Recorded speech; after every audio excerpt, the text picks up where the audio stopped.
This is Jerome McQueen of AcaSTEMics, the national movement to encourage our young people to choose STEM as career aspiration. And today we have a very special guest. And my platform to promote women in STEM, we have Miss Kimberly McRae. She's going to talk about biomedical sciences. Now, what is biomedical sciences? I don't know, but we're going to learn today. Right? All right. So, Ms. McRae, you ready? I'm ready. All right. First of all, let's get to know you. My audience, where you're from, where'd you grow up, what high school you went to, what college, and your major. Let's get to know you. Sure. Thank you for having me, first of all. So my name is Kimberly McRae. I am 26 years old. I was born and raised in Columbia, South Carolina. Okay. I was raised in the suburbs to a loving family, super supportive family. And I went to Spring Valley High School. So it's a pretty big and pretty diverse high school. Yes. I was in the math and science magnet program. So that program was called Discovery. And that's kind of where I was introduced to my passion for science. Okay. And so from there, I went on to the University of South Carolina in Columbia. So I stayed local and I majored in exercise science. So initially, actually, I majored in biochemistry, but after taking organic chemistry and like some of the other sciences, I realized that wasn't the right choice for me. Okay, yeah. So in my sophomore year, I switched over to exercise science, which is more so in the public health field. Okay. Now, what do you do now? You do biomedical sciences, right? Right. So after undergrad, I went on to graduate school after a year of working in the medical field as a medical assistant. And in graduate school, I focused on biomedical sciences. And so I was actually at USC School of Medicine getting my graduate degree. Okay. So a lot of classes we took alongside the medical students. But to answer your question, yes, I went into biomedical sciences after kind of getting that medical experience and realizing that I wanted to know more about the science behind what I was doing in the clinic. Okay. Now you've thrown out a lot of words. So I heard you say biochemistry, organic chemistry, and now you're in the biomedical sciences. What exactly is biomedical sciences? Biomedical sciences is exactly what the name implies. So you're learning the biology behind medicine, behind the human condition, right? So a lot of what we learned in graduate school was physiology, which is kind of how the organ systems work. We also learned anatomy. You can learn, which is the structure of the body, of course. Pathology, which is when things start to go wrong in the body. So all of these subjects are kind of similar to things that you would learn in undergrad, but it's specifically geared towards medicine. So how does this all feed into the body? How does this all go back to human disease, human illness, and things of that nature? Now that sounds fascinating. It really does. Tell my audience, how did you get interested in all that? That's a great question. So I honestly cannot pinpoint it to one particular event. I think it was a culmination of like a whole lot of different experiences as a child. So I remember as a kid, I was like 7, 8, 9 years old watching A Baby Story on TLC. I don't know if you remember that show, but it was like women giving birth, and I would just watch it and I wouldn't be grossed out by it because I just found like the body and how everything works together so fascinating to me. Wow. And then in high school, I had a really great biology teacher. So she was like nationally recognized. She got to meet President Obama. So that's where I really learned that I liked biology. And then just a series of things. So as a 15-year-old, I was able to go and do a research project over the summer at USC, working in the biochemistry lab. And I was learning about colon cancer at the age of 15, and that Wow. fascinated me. So it was just a lot of things kind of that came together to really Okay. fuel that interest in. And I think what really kind of drove it home was working as a medical assistant and seeing patients come in with these different disorders, seeing how the physician was able to treat them with the knowledge that they had, and me just wanting to actually know more so that I could be in the position to do more in a sense. Okay. Now, in AcaSTEMic's efforts to expose more women to STEM, how do you think that we get our little ladies to get more involved in the STEM or in biomedical sciences, to get them out there more so they can secure their place in STEM? How do you think we do that? Again, a great question. Something that I think about often. I think there are two things.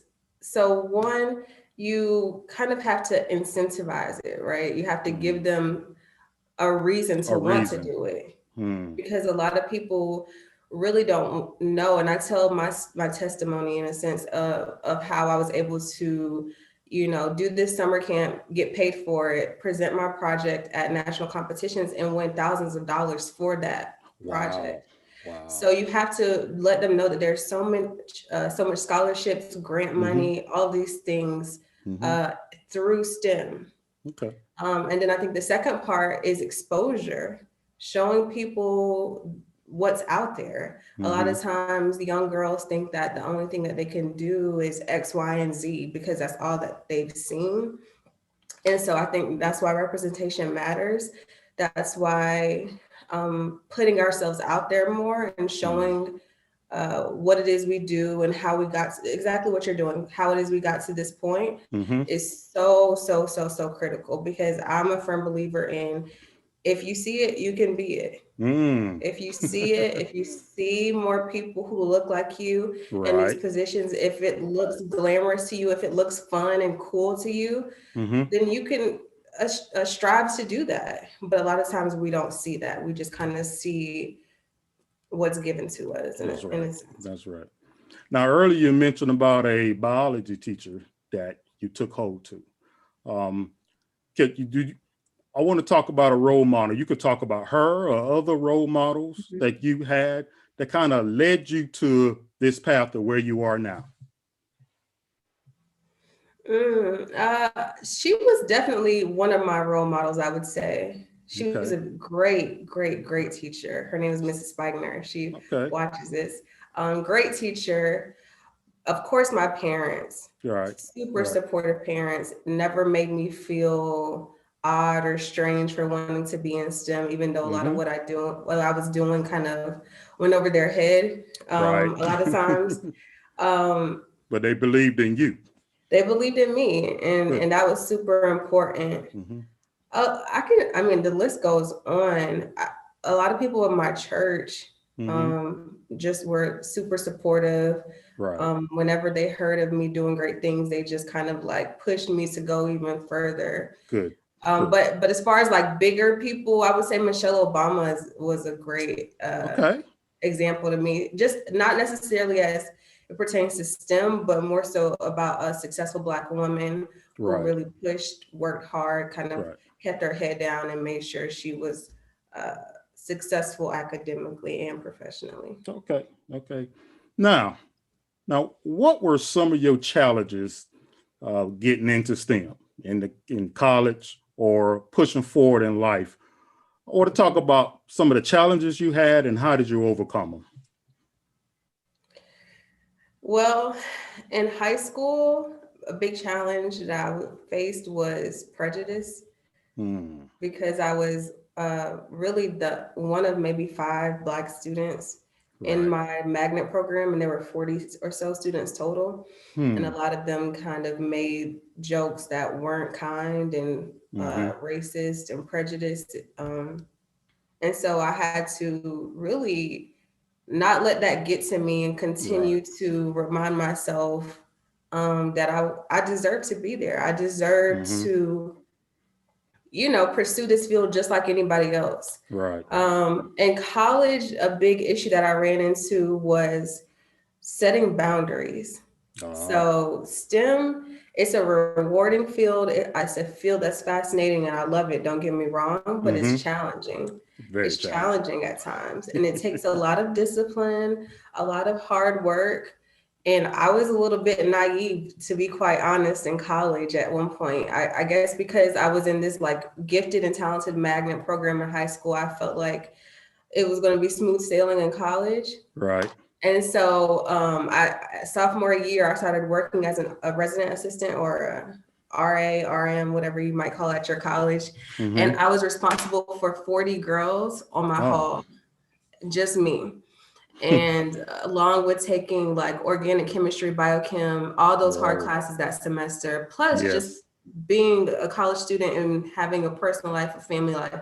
So juggling all those things, trying to be everything for everyone, make everybody happy, but neglecting my academics was a big regret of mine.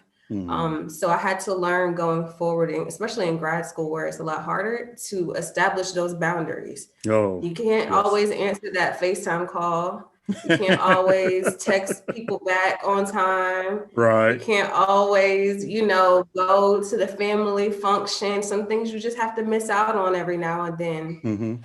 It's a matter of delaying or denying momentary gratification for long-term success. Okay. So, you may not be able to do that right now, but you're going to thank yourself down the road when your grades are good and when you're able to apply for these great colleges and great opportunities because you put in the work in college. Okay. And you have, you say you have a master's in biomedical sciences. What do you ultimately want to do with that degree?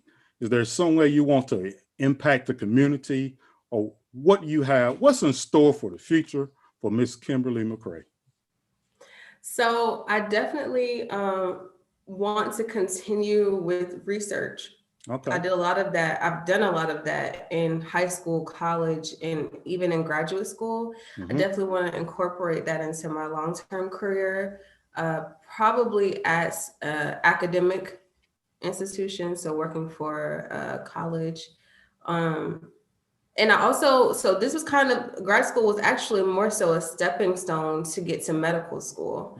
So so because of that situation in college, I didn't really get a foundational understanding of those sciences that I needed for medical school. And so I went to grad school to kind of prove that I could handle those more rigorous courses. And I did that. And so now long-term, I want to definitely go back to medical school, become a physician, actually a physician scientist. So practicing as a clinician, being able to apply what I learned to patients, but also being able to research on the side and make a difference in just the field of medicine and what we're able to accomplish as physicians. So kind of tying those going really hand in hand. Okay. You mentioned earlier you did some research with colon cancer. Let you know I am a colon cancer survivor. I do appreciate you want to do the research and be a physician to help, especially our community. So I thank you.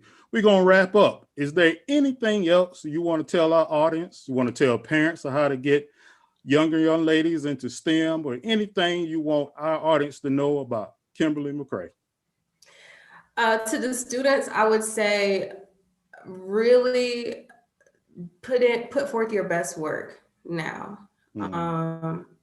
Work really hard, try your hardest, do your best, because it really makes a difference. And also get involved. So the way you find out whether or not you're interested in something is by getting experience. So, go to the summer camps, even if you don't know a lot about it. That's a lot of those situations where the reason I was able to find out exactly what I wanted to do is because I went to this summer camp, went to this internship. So get involved for sure. To the parents, I would say to just continue to support your child. A lot of stuff you might not have ever heard of, but don't shy away from it. Don't shy away from astrophysics summer camps because you never heard of astrophysics before. Right, I never really, I don't know much about astrophysics. Don't shy away from your child wanting to be a physician assistant because you don't know about it. Like encourage them in whatever it is that they want to do. My parents did that for me, and I'm so grateful to them for that. Cool. Well, thank Ms. McRae. I'd like to thank you for your time. My audience, thank you for your time. As y'all know, always say, y'all hit us up on Facebook, YouTube, and Instagram because we need 150,000. Why? Because that'll be 150,000 of us who understands the true value of STEM education in our community. Thank you all.